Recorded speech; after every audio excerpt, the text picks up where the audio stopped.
নমস্কার। আজ থেকে আমি ডেইলি কারেন্ট অ্যাফেয়ার্স নিয়ে এসেছি এই চ্যানেলে। তো এই ডেইলি কারেন্ট অ্যাফেয়ার্স নিয়ে আসার পেছনের কারণটা হলো, কারেন্ট অ্যাফেয়ার্স আমরা অনেক সোর্স থেকেই পাই, ইউটিউব বলুন, ইন্টারনেট বলুন, কিন্তু এই কারেন্ট অ্যাফেয়ার্সের এক্সপ্লেনেশনটা যদি বাংলায় আমার মতে দেওয়া যেত তাহলে অনেক স্টুডেন্টদের হেল্প হতো। তো কারণ বাংলায় কারেন্ট অ্যাফেয়ার্সের ইউপিএসসি লেভেল, ডাব্লিউবিসিএস লেভেলের কন্টিনিউয়াস কোনো চ্যানেল আমি খুব একটা হেল্প পাইনি ইউটিউবে, সেরকম নোটিস করিনি।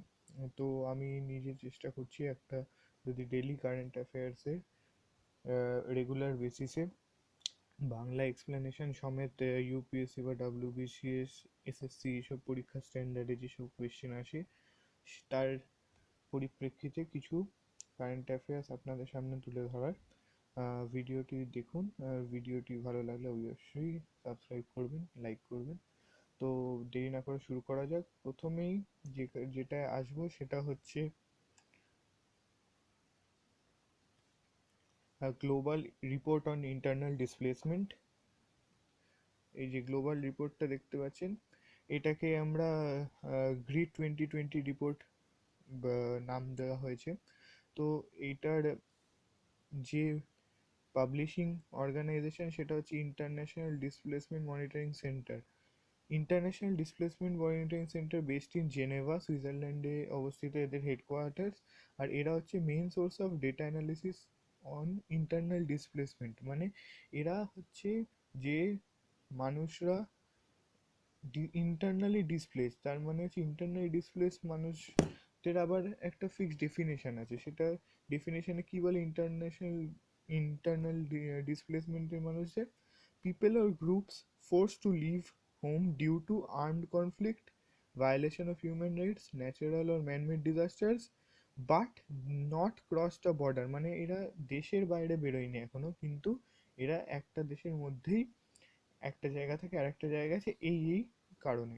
তো আপনারা একটা স্ক্রিনশট নিয়ে রাখতে পারেন, ইন্টারন্যাশনাল ডিসপ্লেসমেন্ট মনিটরিং সেন্টার আর কারা ইন্টারনাল ডিসপ্লেসমেন্ট করেছে সেটার ওপর রিপোর্টের ব্যাপারে। তো আর একটা জিনিস দেখা গেছে, আহ, যে এবছর 5 মিলিয়ন লোকজন, মানে 50 লাখ লোকজন শুধুমাত্র ইন্ডিয়াতে ইন্টারনাল ডিসপ্লেস হয়েছে, আর সেটা হচ্ছে হাইয়েস্ট ইন দ্য ওয়ার্ল্ড। মানে আমরা দেখতেই পাচ্ছি ইন্ডিয়ার মধ্যে highest in the world internal displacement হয়েছে, মানে মানুষ একটা জায়গা থেকে আরেকটা জায়গায় ইন্ডিয়ার ভেতরেই ট্রাভেল করেছে। আর সেটা রিজনটা এরা বলছে, এই ইন্টারনাল ডিসপ্লেসমেন্ট মনিটরিং সেন্টার বলছে যে সাউথ ওয়েস্ট মনসুন হচ্ছে সব থেকে বড় ইন্ডিয়ার মধ্যে ইন্টারনাল ডিসপ্লেসমেন্ট হওয়ার রিজন। আর তার জন্য যে 8খানা ট্রপিক্যাল স্টর্ম হয়েছে এই লাস্ট বছরে ইন্ডিয়ায়, তো সেই ট্রপিক্যাল স্টর্ম সাউথ ওয়েস্ট মনসুনের পরে সেটার জন্য সব থেকে বেশি ড্যামেজ, ক্ষতি হয়েছে বিভিন্ন মানুষের, এবং তার জন্য এরা ইন্টারনালি ডিসপ্লেসড হয়েছে। এবার আর একটা জিনিস আমরা এখানে দেখতে পারি, সেটা হচ্ছে যে এরা নোট করেছে যে most displacement in the world are due to natural calamities. মানে এমন নয় যে শুধু ইন্ডিয়াতেই ন্যাচারাল ক্যালামিটির জন্য ইন্টারনাল ডিসপ্লেসমেন্ট হয়েছে, পুরো পৃথিবীতেই ম্যাক্সিমাম ইন্টারনাল ডিসপ্লেসমেন্ট কিন্তু হচ্ছে ক্লাইমেট চেঞ্জ এবং natural calamities due to climate চেঞ্জের জন্য। আচ্ছা, তো এবার আমরা যেটা দেখবো সেটা হচ্ছে কিছু আলাদা ভাবেও ইন্টারনাল ডিসপ্লেসমেন্ট হয়েছে, সেটা হচ্ছে আনরেস্ট, কমিউনাল ভায়োলেন্স এবং ইলেকটোরাল ভায়োলেন্স। এটা কোথায় কোথায় হয়েছে? এগুলো হয়েছে কিন্তু আসাম, ত্রিপুরা, বেঙ্গলে। তার মানে বুঝতেই পাচ্ছেন যে এই তিনটে ম্যানমেড ডিজাস্টারের কারণে কিন্তু ইন্টারনাল মাইগ্রেশন হয়েছে, একটা দেশের মধ্যেই লোকে যাতায়াত করেছে এখান থেকে ওখানে। আচ্ছা, নেক্সট পয়েন্ট হচ্ছে যে কনস্টিটিউশন অন মাইনরিটি ইনস্টিটিউশন। আজকেই দ্য হিন্দুতে একটা নিউজ বেরিয়েছে মাইনরিটি ইনস্টিটিউশনের ফান্ডামেন্টাল রাইট নিয়ে। তো আমরা সবাই জানি যে আর্টিকেল 30 পার্ট 1 ডিল করে যে religious and linguistic minorities can establish, administer and run their educational institutions. মানে কোনো একটা রিলিজিয়াস বা লিঙ্গুইস্টিক মাইনরিটি যদি আমাদের দেশে হয়, সেটা কনস্টিটিউশন রিলিজিয়াস আর লিঙ্গুইস্টিক মাইনরিটিকে ডিফাইন করেছে। আহ, তারা নিজেদের এডুকেশনাল ইনস্টিটিউট, মানে স্কুল বলুন, কলেজ বলুন, ইউনিভার্সিটি বানাতেও পারে, অ্যাডমিনিস্ট্রেট করতে পারে আর চালাতেও পারে। এবার ঝামেলাটা কি হয়েছিল, যে এই যে নিট পরীক্ষা আমরা মেডিকেলের জন্য যেটা শুনে থাকি, নিট পরীক্ষাটা সিএমসি, ভেলোর এবং বিভিন্ন আরও মাইনরিটি মেডিকেল ইনস্টিটিউশনে অ্যাপ্লাই করা হচ্ছিল। তো সেখানে সিএমসি ভেলোর সুপ্রিম কোর্টে কেস করে, বলে যে এটা তাদের ফান্ডামেন্টাল রাইট ভায়োলেশন, এই যে আর্টিকেল 30 ভায়োলেশন। কারণ তাদের হাতে আর অ্যাডমিনিস্ট্রেশন থাকছে না, নিটের হাতে অ্যাডমিনিস্ট্রেশন চলে যাচ্ছে বা সেন্ট্রাল গভর্নমেন্টের হাতে অ্যাডমিনিস্ট্রেশন চলে যাচ্ছে। কিন্তু এখানে সুপ্রিম কোর্ট বলেছে আজকে যে it it does not violate minority right, কারণ এখানে সুপ্রিম কোর্টের বক্তব্য হচ্ছে education quality cannot be compromised. আর এখানে সুপ্রিম কোর্ট বলেছে যে একটা পরীক্ষার জন্য যেটা transparent admission procedure based on merit যে পরীক্ষা, সেই পরীক্ষাটা দিয়ে কোনো অ্যাডমিশন করালে কোনো মাইনরিটি এডুকেশনাল ইনস্টিটিউটে, তাতে কিন্তু কোনো রকম ফান্ডামেন্টাল রাইট ভায়োলেট হচ্ছে না এদের। কারণ যেহেতু এই পরীক্ষাটা এনশিওর করছে বা এটাকে এমনই ছাত্রছাত্রীদের চান্স দিচ্ছে যারা মেধাবী এবং যারা এই পরীক্ষাটা পাশ করে আসতে পেরেছে। তাই জন্য সুপ্রিম কোর্ট বলেছে যে কোয়ালিটি অফ এডুকেশন যেহেতু কম্প্রোমাইজ হচ্ছে না, তাই জন্য এটা ফান্ডামেন্টাল রাইটের ভায়োলেশন কিন্তু হয়নি। তো এটার জন্য ব্যাকগ্রাউন্ড স্টাডির জন্য কিন্তু আমাদের দেখে নিতে হবে আর্টিকেল 30, আর্টিকেল 25, 26, যেগুলো রিলিজিয়াস ফান্ডামেন্টাল রাইট নিয়ে ডিল করে, বা আর্টিকেল 19 যেটা freedom to profess or practise in religion. এগুলো কিন্তু আমাদের দেখে নিতে হবে। আচ্ছা, নেক্সট হচ্ছে, আচ্ছা এটা একটা ছোট ফ্যাক্ট আজকে যেটা এসছে, India permanent mission to UN, এখানে পার্মানেন্ট মিশন পাঠিয়েছেন, মানে ইউএন যেটাকে অ্যাম্বাসাডার বলি আমরা যাকে, টিএস ত্রিমূর্তিকে পাঠানো হয়েছে। উনি হচ্ছেন ফরেন মিনিস্ট্রির আন্ডারে একজন সেক্রেটারি, ওনাকে পার্মানেন্ট মিশন হিসেবে পাঠানো হয়েছে। আচ্ছা, মাল্টি সিস্টেম ইনফ্ল্যামেটরি স্টেট, এটা আর একটা রোগ দেখা গেছে কাদের মধ্যে, লন্ডনে বাচ্চাদের মধ্যে। এইখানটা দেখলেই আপনারা দেখতে পাবেন প্রথম পার্টটায়, children, rise of number of children needing ICU, এবং এদেরকে কিন্তু আইসিইউতে ভর্তি করতে হচ্ছে যাদের মধ্যে এই রোগটা দেখা যাচ্ছে। এটা প্রথমে দেখা গেছে লন্ডনে। আচ্ছা, এই যে এটা এটা কি বেসিক্যালি ইনফ্ল্যামেটরি জিনিসটা হচ্ছে মানে শরীরের ভেতরের অংশ ফুলে যাওয়া এগুলো কিসের কারণে হয়, এটা হচ্ছে ইমিউন রেসপন্স, মানে হচ্ছে শরীরের ভেতর কোনো জীবাণু থাকলে তার রেসপন্সে বা তার আগেনস্টে কাজ করার জন্য আমাদের ন্যাচারাল ইমিউনিটি যেটা আছে, সেটার ইমিউন রেসপন্স কিন্তু হচ্ছে ইনফ্ল্যামেটরি একটা রেসপন্স। এবার এর কারণে মাঝে মাঝে কি হয়, এর কারণে মাঝে মাঝে ব্লাড ভেসেল লিক করে, এবং ব্লাড ভেসেল লিক করার জন্য যে একটা স্পেশাল ডিজিজ আমরা নাম দিয়েছে ডাক্তাররা, তো সেটার নাম হচ্ছে কাওয়াসাকি ডিজিজ। তো এই কাওয়াসাকি ডিজিজ নিয়ে এখানে পরে বলা আছে, এটা একটা ইনফ্ল্যামেটরি ডিজিজ, এটা চিলড্রেন বিলো 5 দের এফেক্ট করে। তো আপনারা কিন্তু এইটার স্ক্রিনশটও নিতে পারেন, বা এই আমার বলার সাথে সাথে আপনারা নোটসও বানিয়ে নিতে পারেন নিজেদের ভাষায়। আপনারা ছোট ছোট পয়েন্ট ফর্মেও লিখতে পারেন, দেখবেন আমি এখানে আলাদা জিনিসে আলাদা পয়েন্ট ফর্মে দিয়েছি, তো সেটা অনেক সুবিধা হতে পারে আপনাদের।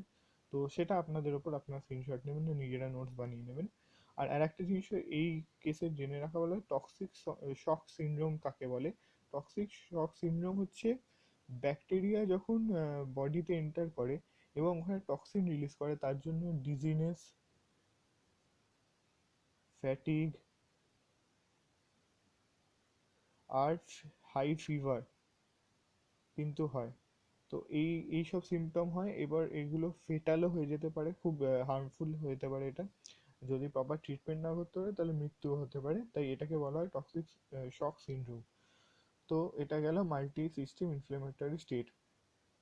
আচ্ছা, চায়নার, এটা একটা ইন্টারন্যাশনালি রেলিভেন্ট নিউজ যেহেতু, তো এটা মেনলি বেশিরভাগ ক্ষেত্রে এগুলো ইউপিএসসিতেই আসে, ডাব্লিউবিএসসি বা এসএসসি সিজিএল খুব একটা আসে না। China's dam over Mekong river, মানে চায়না মেকং রিভার ওদের যে আছে তার উপর একটা ড্যাম কনস্ট্রাক্ট হয়েছে। এবার এটা আপনাকে বুঝতে হবে যে একটা ড্যাম কনস্ট্রাক্ট করাটা কিন্তু শুধু একটা দেশের বা একটা এরিয়ার ব্যাপার নয়।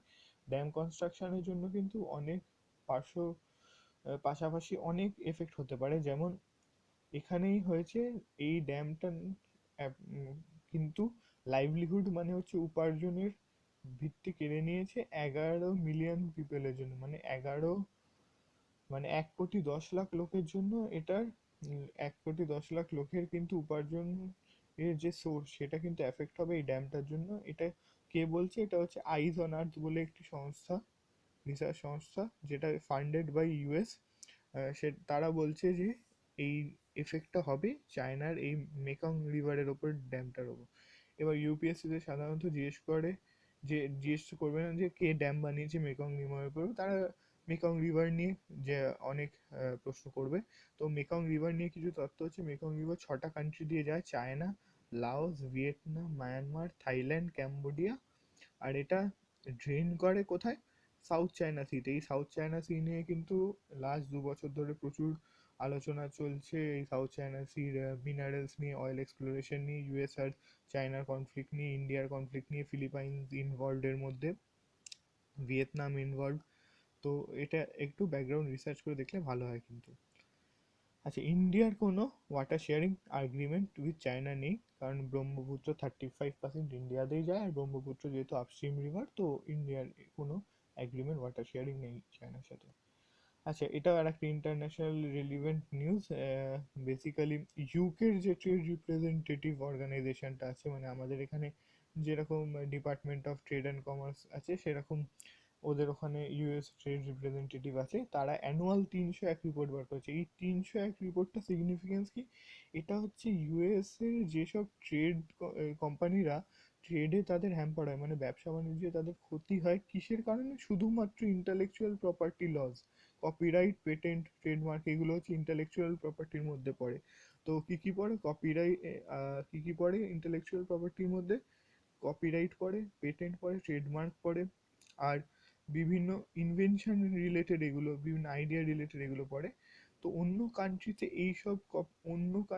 এইসব কপিরাইট, পেটেন্ট, ট্রেডমার্ক লস এর জন্য ইউএস কোম্পানির কি ক্ষতি হচ্ছে, সেটা হচ্ছে ইউএস ট্রেড রিপ্রেজেন্টেটিভের অ্যানুয়াল 301 রিপোর্ট বলে। এরা ইন্ডিয়াকে কিন্তু প্রায়োরিটি ওয়াচ লিস্টে রেখেছে, মানে কিন্তু ইন্ডিয়াকে ওয়ার্নিং দেওয়ার মতো একটা ব্যাপার এটা। প্রায়োরিটি ওয়াচ লিস্ট মানে হচ্ছে ইন্ডিয়াকে ক্লোজলি ওরা মনিটর করবে, কারণ ইন্ডিয়াতে lack of adequate intellectual property rights আছে। মানে আপনি ইন্ডিয়াতে যদি কোনো একটা আইডিয়া বানান, সেটাকে ইন্টেলেকচুয়াল প্রপার্টি রাইটস অনুযায়ী প্রোটেক্ট করতে গেলে বিভিন্ন লজ আছে ইন্ডিয়ার মধ্যে, সেগুলো নাকি ইউএস এর অনুযায়ী সেগুলো ভালো করে প্রোটেক্ট হয় না ইন্টেলেকচুয়াল প্রপার্টি এখানে ইন্ডিয়াতে, আর সেই লসগুলো ভালো করে এনফোর্সমেন্টও করা হয় না। আচ্ছা, তো কোন কোন সেক্টর নিয়ে ওরা সব থেকে বেশি চিন্তিত? ফার্মা সেক্টর, ওষুধের sector, ICT, information and communication technology, content creation, আর ফেক গুডস। এই মানে নাইককে যেমন নিক্কি, বা অ্যাডিডাসকে অ্যাবিডাস, এইসব ফেক গুডস। কন্টেন্ট ক্রিয়েশন মানে এইসব বিভিন্ন পাইরেসি, টরেন্ট, এইসব। ফার্মা সেক্টর মানে জালি ওষুধ, জাল ভ্যাকসিন। আইসিটি হচ্ছে ইন্টারনেট অ্যান্ড কমিউনিকেশন, এই ইনফরমেশন অ্যান্ড কমিউনিকেশন, এটা বুঝতেই পারছেন, নিশ্চয়ই বলতে হবে না। তো এরা ইন্ডিয়াকে বলেছে সিঙ্গাপুর ট্রিটি। সিঙ্গাপুর ট্রিটি কি? ট্রেডমার্কের ওপর আর ইন্টেলেকচুয়াল প্রপার্টির ওপর একটা ট্রিটি। তো সেখানে 50খানা পার্টি আছে, 48, আর আফ্রিকা আর বেলানুক্সের অর্গানাইজেশন আছে, এটাই জয়েন করতে বলেছে। আচ্ছা, তো এবার মোটামুটি শেষের দিকেই যাচ্ছি আমরা। এই ভিডিওটা একটু বড় হয়ে যাচ্ছে, কিন্তু কিছু করার নেই। আহ, আহ, এই এক্সটেন্সিভ কারেন্ট অ্যাফেয়ার্স কভারেজ আমাদের করতেই হবে যে কোনো পরীক্ষায় ভালো রেজাল্ট করার জন্য। আহ, এবার অ্যালজাইমার্স এবং বারবারিন। অ্যালজাইমার্স আমরা সবাই জানি একটা রোগ। সেটা কি? একটা প্রোগ্রেসিভ নিউরো ডিজেনারেটিভ ডিসঅর্ডার, মানে আস্তে আস্তে রোগটা বাড়ে আর নিউরো ডিজেনারেটিভ মানে নিউরনগুলো ক্ষয়ে যায়, আমাদের শরীরের মধ্যে যে ব্রেন সেল বা নিউরন বলে সেগুলো ক্ষয়ে যায়। আর তার কারণে ডিমেনশিয়া মানে হচ্ছে মেমোরি লস, আমরা সেটাকে জানি স্মৃতিশক্তি হারানো, সেটাকে ডিমেনশিয়া বলে ইংলিশে। আচ্ছা, এটার মেন রিজন এই দুটো ধরা হয়েছে, বিটা অ্যামিলয়েডস আর টাউ প্রোটিনস বলে বলা হয়, এই দুটো নাকি মেন রিজন ফর অ্যালজাইমার্স। আচ্ছা, তো এখানে নিউজটা কি? নিউজটা হচ্ছে বারবেরিন বলে যে একটা কম্পাউন্ড আছে, সেই কম্পাউন্ডটাকে জওহরলাল নেহরু সায়েন্স রিসার্চের ইনস্টিটিউটের সায়েন্টিস্টরা মডিফাই করেছে বারবারিন ডিতে। সেই বারবারিন ডিটা কি করছে? অ্যালজাইমারকে ইনহিবিট করছে, মানে অ্যালজাইমারের প্রোগ্রেসটাকে স্লো করে দিচ্ছে। এই বারবারিন ডিটা হচ্ছে স্লো সলিউবেল, মানে জলে গুলে যায়, আর অ্যান্টিঅক্সিডেন্ট মানে অক্সিডেশন রিমুভ করে। অক্সিডেশন কমিয়ে দেয়। তো অক্সিডেশন মানে আমরা জানি O2 যদি বেড়ে যায় সেটাও অক্সিডেশন, H2 যদি কমে যায় সেটাও অক্সিডেশন, এটা জেনারেল সায়েন্সের কনসেপ্টটা। আর সেইটা কি করছে, এই ফ্যাক্টোরিয়াল মানে মাল্টিফ্যাক্টোরিয়াল সলিউশন বলতে, যে মাল্টিফ্যাক্টোরিয়াল এটা একটু লেখা ভুল হয়েছে, মানে ব্যাপারটা আমি বোঝাতে চেয়েছি যেটা, সেটা হচ্ছে অ্যালজাইমারের বিভিন্ন ফ্যাক্টরস হয় অ্যালজাইমার প্রোগ্রেশনে, সেই প্রত্যেকটা ফ্যাক্টরকেই কিন্তু এই বারবারিন ডি কম্পাউন্ডটা হ্যান্ডেল করছে, এবং সেটার জন্য একটা সলিউশন কিন্তু পাওয়া গেছে, সেটা অ্যালজাইমারকেই ট্রিট করার জন্য। এতদিন অ্যালজাইমারকে ট্রিট করার জন্য কোনো কিওর এখনো নেই, অ্যালজাইমার কিওর এখনো নেই, কিন্তু অ্যালজাইমার ট্রিটমেন্ট হিসেবে এটা যথেষ্ট ভালো একটা স্টেপ। আচ্ছা, এটা হয়েছে পুরোপুরি বারবারিন ডির স্ট্রাকচারটা যেরকম, তাই জন্য এরকম এটা অ্যালজাইমারকে প্রিভেন্ট করার একটা স্কোপ পাওয়া গেছে। আচ্ছা, এশিয়া প্যাসিফিক ইকোনমিক কর্পোরেশন, এটা একটা 21 member regional organisation. Asia Pacific নাম শুনে বুঝতে পারছেন, এশিয়া প্যাসিফিক রিজনের মধ্যে অস্ট্রেলিয়া, চায়না এসব দেশরা আছে। India is not a member, India এটার মেম্বার নয়। এদের এম হচ্ছে ইকোনমিক প্রসপেরিটি, ডিজাস্টার ম্যানেজমেন্ট, নিজেদের মধ্যে কোঅপারেশন করা। তো নিউজটা কি, নিউজটা আর কিছুই না, যে 2.7% ইকোনমিক ডিক্লাইন হয়েছে জাস্ট ডিউ টু কোভিড-19। তো এটার জন্য ওরা একটা নেক্সট কিছু বছর বুম এক্সপেক্ট করছে। তো সেই বুমটা কত হবে না কি হবে সেটা এখন প্রজেক্ট করা মুশকিল, কিন্তু একটা ওদের মেজর লস গেছে, 2.7% ইকোনমিক ডিক্লাইন হয়েছে ওদের কোভিডের জন্য। তো বন্ধুরা, এটাই ছিল 30th এপ্রিলের কারেন্ট অ্যাফেয়ার্সের মোটামুটি লিস্ট। তো যে আপনারা দেখতেই পাচ্ছেন যে বিভিন্ন সোর্স থেকে কিন্তু আমি চেষ্টা করেছি কারেন্ট অ্যাফেয়ার কম্পাইল করার, বিভিন্ন নিউজ পেপারের ইয়েও আছে, সোর্সও আছে, আর বিভিন্ন অনলাইন সোর্সেসও আছে, যে যেমন পিআইবি থেকে কিছু নিউজ নেওয়া আছে, বা ইনসাইড সায়েন্স ভিশন আইএস থেকেও কিছু নিউজ নেওয়া আছে। আর সেটা চেষ্টা করেছি যত সম্ভব লুসিডলি বোঝানোর জন্য। আমার আরও ইচ্ছা আছে যে এডিটোরিয়াল নিয়েও আমি ভিডিও বানাবো। তো আপনারা যদি বলেন তাহলে আমি এবার থেকে আমার চ্যানেলে এডিটোরিয়ালও কভার করতে পারি, সেটা আপনারা আমাকে এই কমেন্ট সেকশনে জানান। তো আমি প্রত্যেক দিন এরম রাতেই একটা করে ভিডিও আপলোড করার চেষ্টা করব, কারণ সারাদিন আমি একটু ব্যস্ত থাকি, মানে ফোনে আমার রেকর্ড করা সম্ভব হয় না কারেন্ট অ্যাফেয়ার্স এই মডিউল। তো আপনাদের কমেন্টের জন্য আমি অপেক্ষা করে থাকবো। ধন্যবাদ, আজকের জন্য এইটুকুই, নমস্কার।